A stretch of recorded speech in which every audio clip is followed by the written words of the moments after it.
Good morning class. स्वागत है आपका हमारे YouTube channel unique IAS aspirant में। मेरा नाम है विशाल राज। आज इस क्लास में हम आधुनिक भारत का इतिहास स्टार्ट करेंगे। आज इस लेक्चर में हम जानेंगे कैसे पुर्तगालियों ने भारत में कदम रखा और भारत का इतिहास हमेशा के लिए बदल कर रख दिया। तो आइए लेक्चर को स्टार्ट करते हैं। सबसे पहले पढ़ेंगे इतिहास का स्वरूप और काल विभाजन। इसमें सबसे पहले हम पढ़ेंगे कि इतिहास का स्वरूप और काल विभाजन। देखिए, इतिहास का जो अध्ययन है वह केवल घटनाओं का क्रमिक विवरण नहीं है। इतिहास का अध्ययन कर सिर्फ क्रमिक विवरण, घटनाओं का जो क्रमिक विवरण है वो इतिहास का अध्ययन केवल घटनाओं का क्रमिक विवरण ही नहीं है। इतिहास में हम क्या क्या जानते हैं। देखिए, परिवर्तन और निरंतरता का संगम होता है। ये जो इतिहास है वो किसका संगम होता है? परिवर्तन और निरंतरता का क्या होता है? ये संगम होता है। और यह अलग अलग क्षेत्रों में घटनाएं भिन्न भिन्न समय पर घटती रहती हैं। इतिहास जब आप पढ़ेंगे तो उसमें देखेंगे कि अलग अलग क्षेत्रों में घटनाएं भिन्न भिन्न समय पर क्या होती हैं? घटती रहती हैं। अगर हम काल विभाजन की बात कर लें, इतिहास को 3 काल में बांटा गया है: प्राचीन काल, मध्यकालीन और आधुनिक। जैसे प्राचीन भारत को हम वैदिक, मौर्य और गुप्त इसमें बांटे हुए हैं। मध्यकालीन काल में क्या आता है? हमारा दिल्ली सल्तनत और मुगल काल आता है।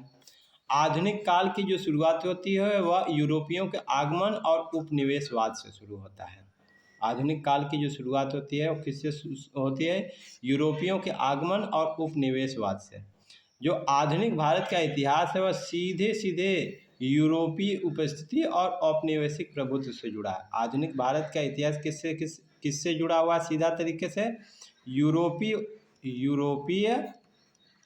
उपस्थिति और औपनिवेशिक प्रभुत्व से। ठीक, अब जो हमने पढ़ा उससे प्रश्न क्या बन सकता है? जैसे प्रीलिम से पूछ सकता है कि आधुनिक काल की शुरुआत किससे मानी जाती है? आधुनिक काल की शुरुआत किससे मानी जाती है? अब मेंस में प्रश्न पूछ सकता है कि इतिहास में निरंतरता और परिवर्तन का महत्व स्पष्ट कीजिए। मेंस में इस तरह से क्वेश्चन पूछ सकता है कि इतिहास में निरंतरता और परिवर्तन का महत्व स्पष्ट कीजिए। नेक्स्ट टॉपिक की बात करते हैं, यूरोप का आर्थिक रूपांतरण। कब से कब तक? 15वीं से 19वीं शताब्दी के मध्य। देखिए, कृषि और विनिर्माण क्षेत्र में तकनीकी सुधार हुआ। 15वीं शताब्दी से लेकर के 19वीं शताब्दी के मध्य यूरोप में किस में सुधार हुआ? कृषि में सुधार हुआ। और किस में सुधार हुआ? विनिर्माण में सुधार हुआ। ठीक, इसका परिणाम क्या हुआ? जब कृषि और विनिर्माण में सुधार हुआ तो इसका परिणाम क्या हुआ? उत्पादकता बढ़ी। उत्पादकता क्या हुआ? बढ़ा। ठीक, और क्या हुआ? बाजार और व्यापार और बाजारों का विस्तार हुआ।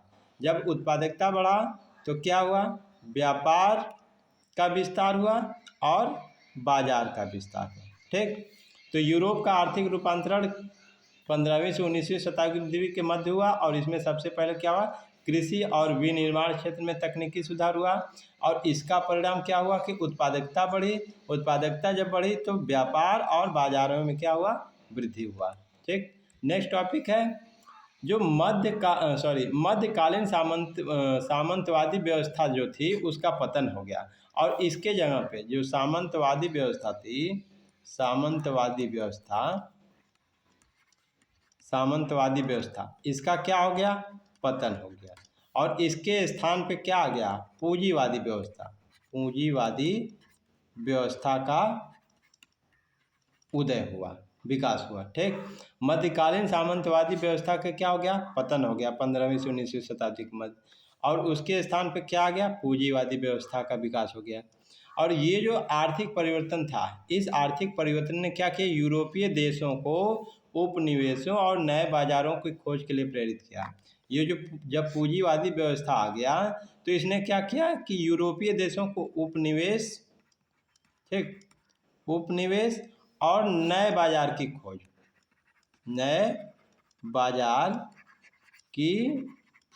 खोज, इसके लिए क्या किया? प्रेरित किया। देखिए सामंतवादी व्यवस्था का पतन हुआ, इसके स्थान पे पूंजीवादी व्यवस्था आई। जब पूंजीवादी व्यवस्था है तो इसने जो है कि यूरोपीय देशों को उपनिवेश और नए बाजारों की खोजों के लिए क्या किया, प्रेरित किया। ठीक, अब इस टॉपिक से क्या प्रश्न बन सकता है, प्रीलिम्स के लिए बन सकता है कि पूंजीवाद के उदय के पीछे कौन कौन से कारक थे। पूंजीवाद के उदय के पीछे कौन कौन से कारक थे, आप लोग कमेंट सेक्शन में जरूर बताइए। मेंस के लिए पूछ सकता है कि 15वीं से 19वीं शताब्दी का यूरोपीय आर्थिक रूपांतरण उपनिवेशवाद का आधार कैसा बना। इसका उत्तर आप लोग लिख करके कमेंट सेक्शन में हमें जरूर बताइएगा। नेक्स्ट टॉपिक की बात करते हैं कि भारत और यूरोप के प्राचीन संबंध। भारत और यूरोप के प्राचीन संबंध के बारे में पढ़ेंगे।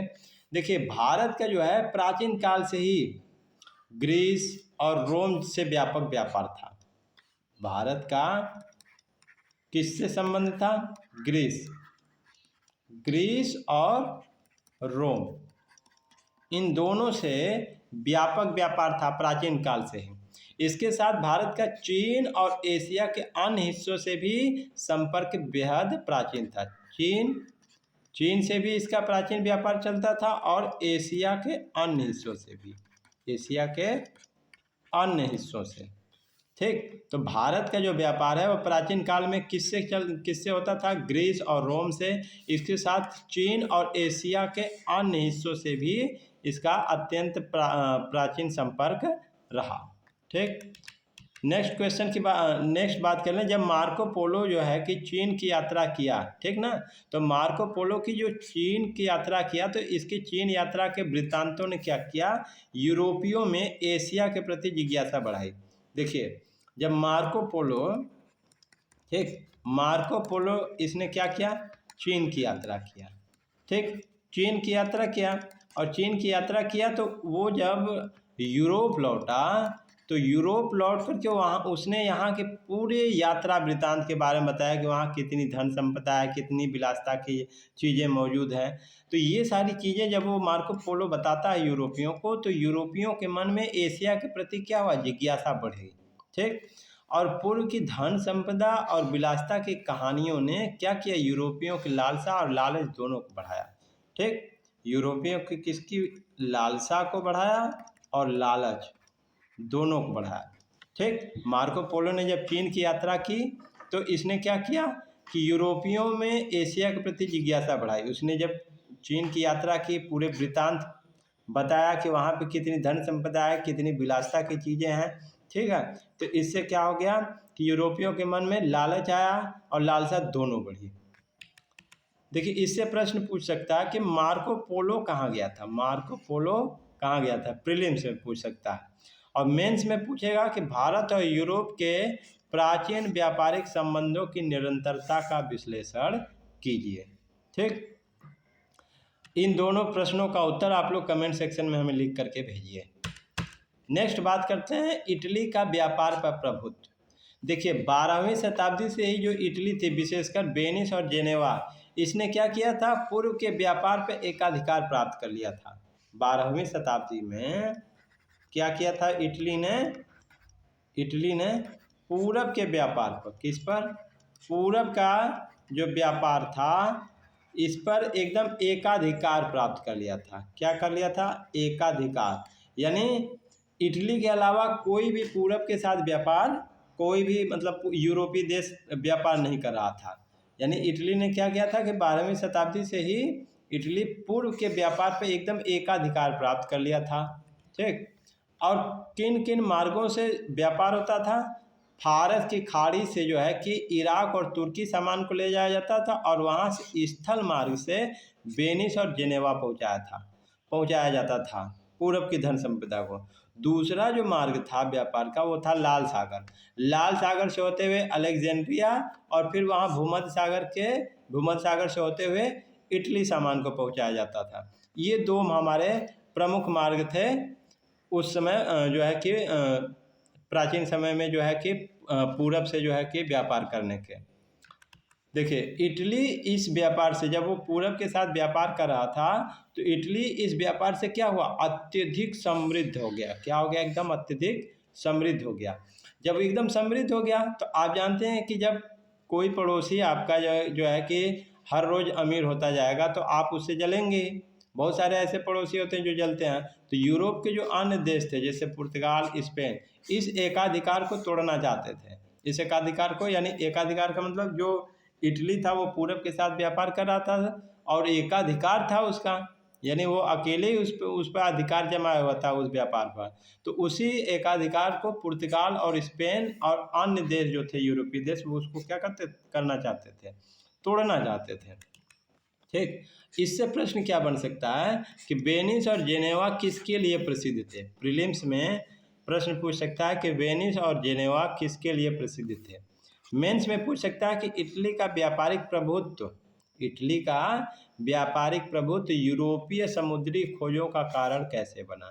इटली का जो व्यापारिक प्रभुत्व था वो यूरोपीय समुद्री खोजों का कारण कैसे बना, इसका उत्तर आप लोग लिख करके कमेंट सेक्शन में हमें जरूर बताएं। नेक्स्ट टॉपिक की बात करते हैं, पुनर्जागरण और उसका प्रभाव। देखिए, पुनर्जागरण का आरंभ कहाँ हुआ था, इटली में। पुनर्जागरण का प्रारंभ कहाँ हुआ, इटली में हुआ।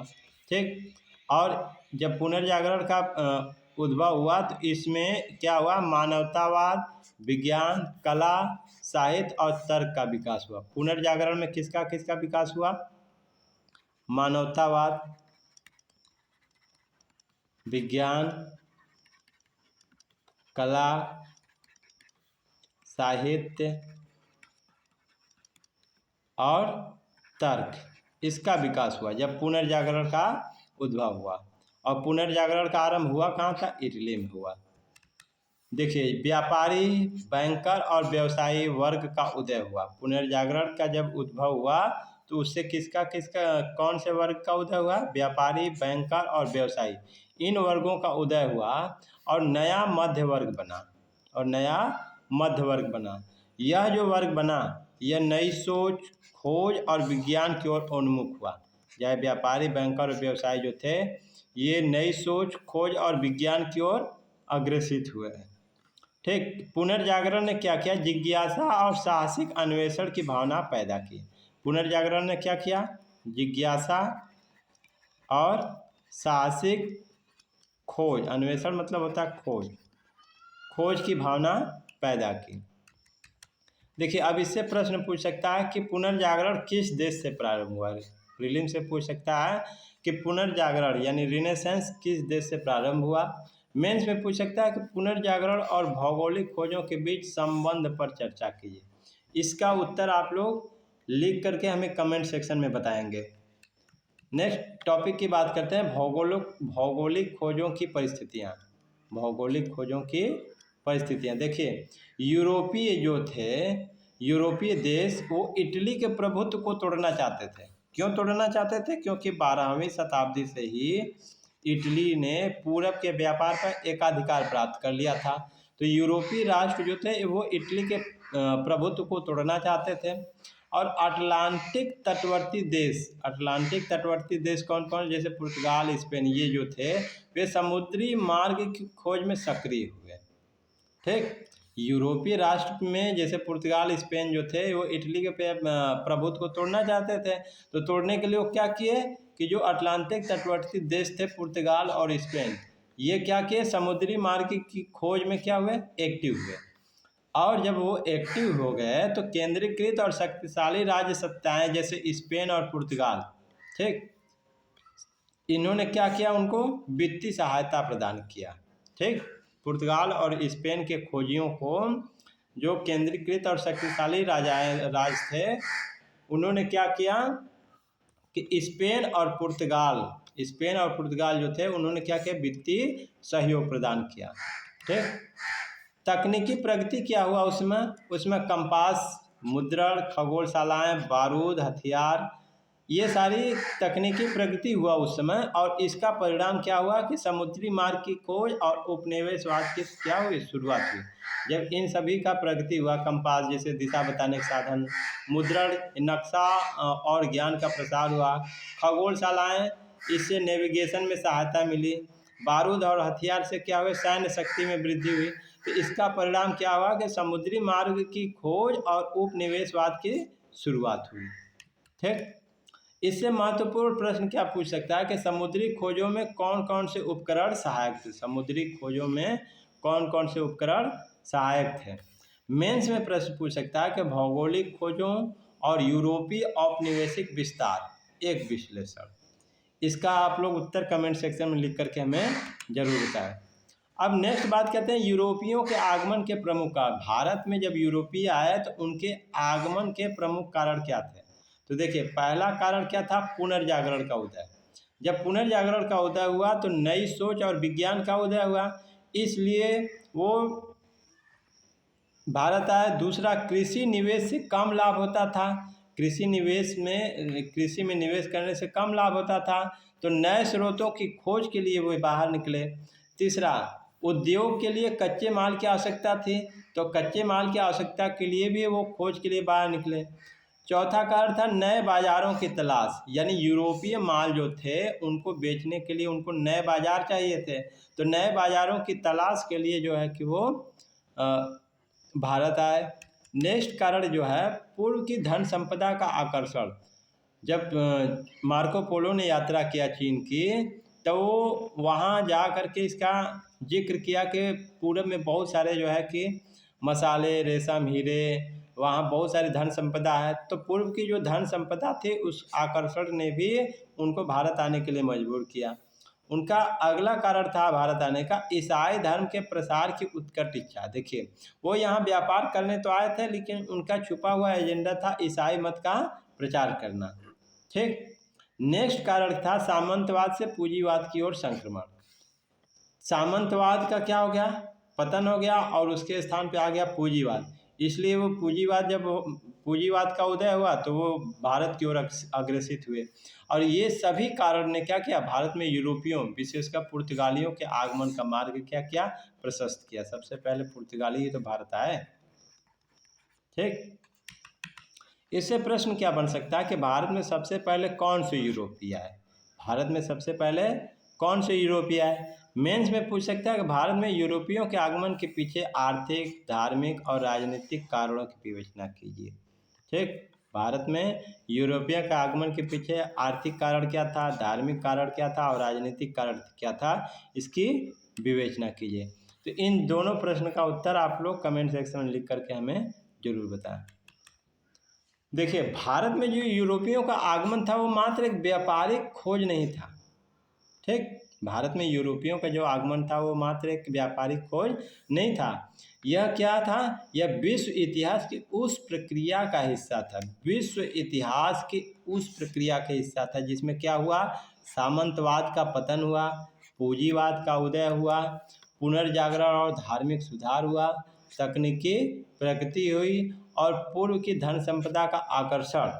ये सब ने मिलकर यूरोप को एशिया को ओर धकेला। ठीक ना, ऐसे ही नहीं चले आए सब यूरोपीय देश, बल्कि इसमें क्या क्या हुआ, सामंतवाद का जब पतन हो गया, पूंजीवाद का उदय हुआ, पुनर्जागरण और धार्मिक सुधार हुआ, तकनीकी प्रगति हुई और पूर्व की धन संपदा का आकर्षण, ये सभी मिलकर के यूरोप के एशिया की ओर धकेल दिए। ठीक, और इसका परिणाम क्या हुआ, इसका परिणाम हुआ जब भारत में वो आया तो इसका परिणाम हुआ भारत में उपनिवेशवाद की नींव पड़ी। ठीक, व्यापार से शासन की ओर संक्रमण। पहले तो वो व्यापार करने आए, फिर धीरे धीरे यहाँ पे शासन करने लगे और अंततः ब्रिटिश सत्ता का क्या हुआ, उदय हुआ। ठीक, आज की क्लास में इतना ही, मिलते हैं नेक्स्ट क्लास में। अगर आपको लेक्चर अच्छा लगा हो तो कृपया चैनल को सब्सक्राइब और लाइक करना ना भूलें। मिलते हैं नेक्स्ट क्लास में। नमस्कार।